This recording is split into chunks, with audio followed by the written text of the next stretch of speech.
निर्मल मन में ही भगवान का वास होता है। इसीलिए किसी भी व्यक्ति विशेष, समुदाय विशेष के प्रति द्वेष भाव ना हो, तो इसलिए कि जो जस कर ही सो तस फल चाखा, सीधा सिद्धांत है। जो जैसा कर रहा है वो भोगेगा, कर्म का विधान नहीं है। तो हम अपना रंगा क्यों रहा है भाई, उसका पाप का घड़ा भर रहा है, फूटेगा। हम कौन होते हैं, भगवान देख रहे हैं। इसलिए किसी भी समुदाय विशेष, क्योंकि देखिए धर्म एक ही है सज्जनों, यहाँ पर विशेष ध्यान देख दीजिएगा। सनातन धर्म, सनातन अर्थात वट वृक्ष। जैसे बरगद का बीजारोपण हमने किया, पहले क्या होता था, बुजुर्ग लोग अपने नाम से पेड़ लगाया करते थे तालाब में, तालाब के किनारे पीपल का पेड़, बरगद का पेड़। तो बरगद का पेड़ जो है विश्वास है, शिव का प्रतीक है, और पीपल का वृक्ष है, पुरातन है, नारायण जी का वास माना जाता है पुरुषोत्तम में। तो बीज एक है, जब वो वृक्ष बड़ा होता है तो अनेक शाखाएं हो जाती है ना, वही पंथ समुदाय। मैं कहना ये चाह रहा हूं कि हम सब की लक्ष्य एक है, पहुंचने की जगह है, रास्ते अलग अलग है ना। कोई कबीर साहब को मान रहा है, और दो सबसे बड़ी बात यह सज्जन मैं कहना चाहूंगा, विडंबना यह है कि जो कबीरदास जी स्वयं राम जी को मानते थे, उनके अनुयायी जी राम जी के वकील कर रहे हैं, है ना। इतना बढ़िया सुंदर पंक्ति कबीरदास ने लिखी है कि गुरु गोविंदो खड़े ताके लागे पाओ, बलिहारी गुरु आपनो गोविंद दियो बता। ये जो बलि वामन प्रसंग में आता है, शुक्राचार्य जी ने बताया। मैं कथा का सार इसलिए ले रहा हूँ कि कथा की तो विस्तार सुनेंगे, क्या महत्व बता रहा हूँ गुरु का। कि जब शुक्राचार्य जी ने बता दिया कि बलि जो सामान्य वामन आ रहा है ना, वामन उंगली का, वो सामान्य के व्यक्ति नहीं है, साक्षात नारायण है रे। तो उसके पूरे लूटने आ रहा है। तो बलि ने कहा वही बात जो कबीरदास जी ने कही है, गुरु जी बलिहारी आपको आपने बता दिया कि गोविंद है, तो जब गोविंद को बता दिया तो मैं इसको छोड़ूंगा क्यों। गुरु वही है जो ईश्वर से मिला दे। गुरु की महिमा इसीलिए मानी जाती है ना, जो संत और गुरु में भेद नहीं है। गुरु वही है जो ईश्वर से साक्षात्कार करा दे।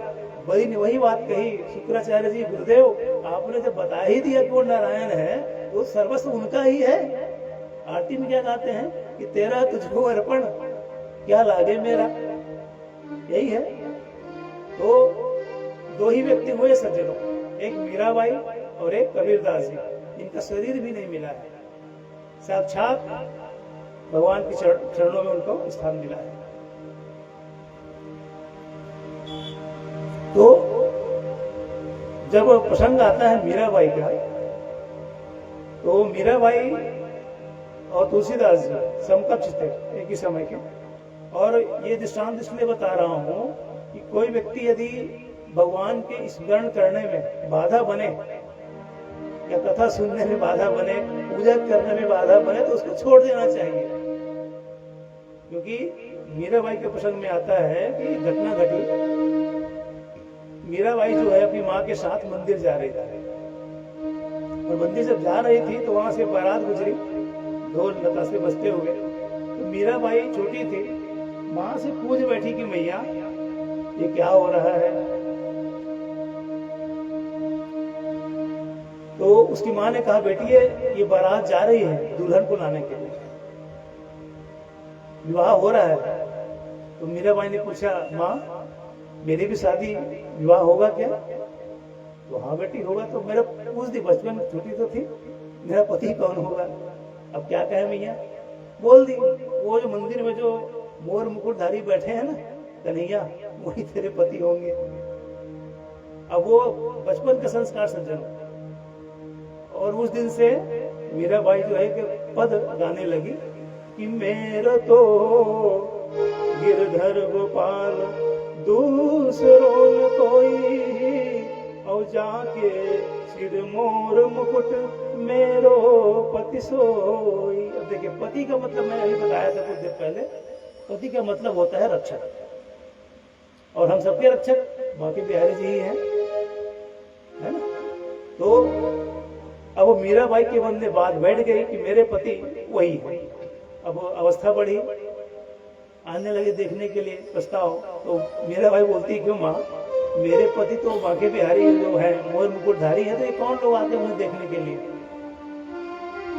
अब समय भी हुआ, उस विवाह भी हो गया। जब विदाई होने लगी तो छोटी मूर्ति रखी थी बांके बिहारी जी की, और कहा माँ मुझे विदा तो कर रही हो, लेकिन मेरे असली पति को तो दो। तो बांके बिहारी की मूर्ति है, छोटी सी ली थी, उसको गोद में लिए चली गई। अब राज परिवार में विवाह हुआ था, लेकिन उनका संस्कार ऐसा कि नाचने गाने लगती थी संतों के संग। तो राजघराने में सती हुआ था, विवाह हुआ था। तो उन्होंने कहा, उनका देवर जो है, और समय ऐसा हुआ कि उनके पति भी नहीं रहे, देवर लोग लांछन लगाने लगे, देखो देखो अभी विवाह हुआ और पति को भी खा गए, ये उलाहना देने लगे। और भजन में भी बाधा करने पड़े। तो तुलसीदास जी को पत्र लिखी मीराबाई ने, तो तुलसीदास जी ने प्रति उत्तर लिखा, पद लिखी सुंदर, आज भी वो पद है कि जाके प्रियन राम बैदेही तजियो ताहि कोटि बैरी शम, यद्यपि परम स्नेही जाके प्रियन राम बैदेही। जिनको माता जानकी और राम जी के चरणों में अनुराग न होना या उसमें बाधा बने, उसको छोड़ देना चाहिए। अब जैसे ही छोड़ देना चाहिए कहा तुलसीदास जी ने, मीराबाई ने कहा प्रभु कोई उदाहरण भी है कि बस ऐसे ही बोल दिए। उदाहरण दिए, आप आगे सुनेंगे कथा में। पिता तजी प्रहलाद, पिता को तज दिया प्रहलाद ने, यानी कश्यप को। पिता तजी प्रहलाद विभीषण बंधु भरत महतारी। विभीषण ने भाई रावण को छोड़ा, भरत ने अपनी माँ कैकेयी को छोड़ा। बलि गुरु तजे, बलि ने अपने गुरु शुक्राचार्य को छोड़ा। तो इस बलि गुरु तजे अंत श्री बन तही बुध में मंगलचारी। तो ये बताया प्रहलाद ने अपने पिता को छोड़ा, विभीषण ने भाई रावण को छोड़ा, भरत ने माँ कैकेयी को छोड़ा, और बलि ने अपने गुरु को छोड़ा। इतने लोग छोड़ चुके, और क्या बताओ। जब कहा अरे उदाहरण भी दे रहे हैं तो चलो मैं भी छोड़ देती हूँ। पूरे परिवार को त्याग करके मीराबाई जो है अपने भजन गाने लगी, कीर्तन करते रहे। तो देवर जो है और विष का प्याला दिया, उस विष के प्याले को भी भगवान ने, जब विष का प्याला दिया मीराबाई को, वो भी अमृत बन गई। विशाला सर्प दिया, वो गले का माला बन गई। इसलिए बोला जाता है कि मारने वाले से बचाने वाला बड़ा होता है। तो मैं बोल रहा था अभिमान की, बाली का अभिमान दूर हुआ, गरुड़ का हुआ, अब बच गया 2 और बचे थे, चक्र सुदर्शन का अभिमान। तो जब हनुमान जी मिलने गए भगवान से, तो द्वार पर सुदर्शन पहरा दे रहा था। उसको बड़ा अभिमान कि मेरे जैसा ताकतवर कोई नहीं, हजारों लोग का मस्तक काट चुका हूं मैं। तो हनुमान जी पहुंचे तो अब तुम्हारी बारी। ये कहा हनुमान जी, अच्छा तू मेरा मस्तक काटेगा? जब सूर्य भगवान को मैं मुख में रख सकता हूँ, तू क्या चीज है? चपाटा मारे, मुंह में दबा लिए सुदर्शन को हनुमान जी, और अंदर चले गए। भगवान ने कहा द्वारकाधीश जी ने, भगवान कृष्ण ने, जो हनुमान जी किसी ने आपको रोका नहीं किया द्वार पे? हाँ प्रभु, छोटा सा कुछ खिलौना था, मुंह में दबा लिया, वे देखिए। सुदर्शन को चला, बोला प्रभु ये तो बड़ा खतरनाक वानर है, मुख में रख लिया था मेरे को। तो वहां पर सुदर्शन का अभिमान भंग हुआ। और तीसरा अभिमान, चौथा अभिमान था रुक्मिणी मैया का कि मैं बड़ी सुंदर हूं। हालांकि साक्षात लक्ष्मी थी, लेकिन अभिमान था। तो हनुमान जी ने कहा प्रभु सब तो ठीक है, ये आपके बगल में दासी कौन बैठी है बताओ जरा, कहा आपकी सेविका दासी है क्या? बूढ़ी मैया लज्जित हो गई, देखो देखो मैं इसको दासी लगती हूँ। क्यों मालूम? हनुमान जी राम और सीता जी की जोड़ी के प्रशंसक थे। तो माता सीता जैसा चरित्र देवियों में एक है सती, एक है सीता। दोनों को सती शिरोमणि कहा जाता है। एक बार सती से गलती हो गई थी, लेकिन सीता माता से नहीं, है ना। सती से गलती क्या हुई थी आप सुनेंगे शिव सती चरित्र में। तो यहाँ क्या है, युद्ध का विश्राम हो चुका था और भीष्म पितामह जो हैं मरणासन अवस्था में थे, बाणों की सैया में लेटे हुए थे। तो अंतिम उपदेश के लिए देखिए भगवान की ऐसी कृपा होती है कि अपनी प्रतिज्ञा तोड़ दें अपने भक्तों की प्रतिज्ञा को बचाने के लिए। भगवान ने कहा था दुर्योधन से कि मैं अस्त्र शस्त्र धारण नहीं करूंगा, लेकिन एक दिन की बात होती है जब सेनापति भीष्म पितामह थे ना, उन्होंने वचन लिया था कि कल मैं पांडवों को मार के रहूंगा। इसका भीष्म पितामह का वचन, प्रतिज्ञा। और कहते हैं जिसका सेनापति प्रबल हो उसका विजय निश्चित होता है। भीष्म पितामह जैसे सेनापति। तो भगवान ने कहा देखो अब संकट है पांडवों, माता कुंती ने आप सबका हाथ मुझे सौंप दिया है, तो एक काम करते हैं। दुर्योधन पहुंचा कहां? विष्णु जी के पास कि आप भेद करते हैं दादाजी, आप कभी भी पांडवों को मारना नहीं चाहते हैं, आपका स्नेह उनसे अधिक है, भेद बुद्धि करते हैं। आप लांछन लगा दिए दुर्योधन भीष्म पितामह जी पे। पितामह जी ने कहा ठीक है दुर्योधन, रोज मुझे उलाहना देता है रे, अपनी पत्नी को रात में भेजना, उस समय मैं समाधि में रहता हूँ और आशीर्वाद दूंगा अखंड सौभाग्यवती भव, तो तुम लोग की मृत्यु भी नहीं होगी और पांडव भी नहीं रहेंगे। अब भगवान देख रहे हैं ना, सुन रहे हैं, उनसे क्या छिपा है, अंतर्यामी है। तो दुर्योधन ने कहा तू अपनी पत्नी को ना भेज देना बोले थे, लेकिन दुर्योधन प्रमादी व्यक्ति था, नहीं भेजा। भगवान द्रौपदी के लिए और कहा यहाँ तक मुंह ढक लेना, दिखे मत चेहरा का। यहाँ तक आदि माताएं जो है, जो नई दुल्हन होती है, उनका चेहरा यहाँ तक ढका रहता है। और अभी जितने भी माताएं बैठी हैं सबका सुंदर स्वरूप है, सिर ढका हुआ है, होना भी चाहिए।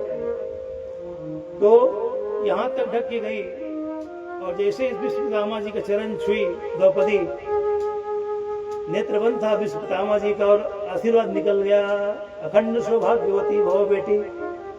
अब जैसी अखंड सौभाग्यवती भव का आशीर्वाद मिला, अपना घूंघट उठाई द्रौपदी। अब बोली क्यों दादा, भीष्म पितामह जी दादाजी आपने कल जो तो प्रतिज्ञा की थी वो सही है कि पांडवों को मार डालूंगा, अभी जो आशीर्वाद दिए हैं वो सही है, बताइए। तो पितामह जी रोने लगे। देखो बेटी, ये बात केवल दुर्योधन जानता था और किसी को पता नहीं थी। अब तुझे यहाँ लाने वाला जो होगा वो मैं जानता हूँ कौन है, और मैं इतना दुर्भाग्यशाली हूँ कि मुझे उसका दर्शन भी नहीं हो रहा है। रोने लगे भीष्म पितामह जी। तो कन्हैया दौड़ कर आए और कहा पितामह जी ऐसी बात नहीं है, आपके कारण मैंने अपनी प्रतिज्ञा भी भंग की थी ना युद्ध क्षेत्र में, जब आपने प्रतिज्ञा की थी कि पांडवों को मारूंगा, इसीलिए मैं पांडवों का रक्षक हूँ, कुंती माता ने सौंप दिया इसीलिए लाया हूँ। अब आप सोचिए क्या करना है। तो भयावह युद्ध हुआ, लेकिन ऐसा बाणों की वर्षा हुई कि पूरे पांडव सेना त्राही त्राही मालूम करने लगे। तब भगवान ने अस्त्र नहीं उठाया, एक रथ का पहिया उठा करके दौड़ पड़े भीष्म पितामह को मारने के लिए। और उनका दुपट्टा जो था, पीला दुपट्टा भी जमीन पर गिर गया, मानो पृथ्वी माता हंस रही हो। जैसे आजकल माताओं को ज्यादा हंसी आ जाए ना तो असरा से ऐसे ढक लेती है, होता है स्वभाव, मैं माताओं को स्वभाव बता रहा हूँ, अचानक से कोई हंसी आ जाए तो अपना मुंह ऐसे ढक लेते। तो पृथ्वी माता भी हंसने लगी। तो देखो देखो ये भगवान को अपना प्रतिज्ञा छोड़ दिए और विश्व पितामह को मारने दौड़े हैं। तो उसका पिताम्बरी गिरा, मतलब पृथ्वी माता अपना चेहरा ढक रही, हंस रही है। तो भगवान अपने भक्तों के लिए अपना प्रतिज्ञा भी तोड़ देते हैं सज्जनों। तो अंतिम क्षण था, भयानक भयावह युद्ध हुआ, क्योंकि भगवान रक्षक थे, इसलिए जो विश्व पितामह जी की भी अंतिम गति थी और प्रतीक्षा में थे उत्तरायण के। लोग समझते हैं सूर्य के उत्तरायण होने की प्रतीक्षा में थे, ऐसा नहीं है सज्जनों, है ना। सूर्य की दो गति होती है, उत्तरायण और दक्षिणायन। लेकिन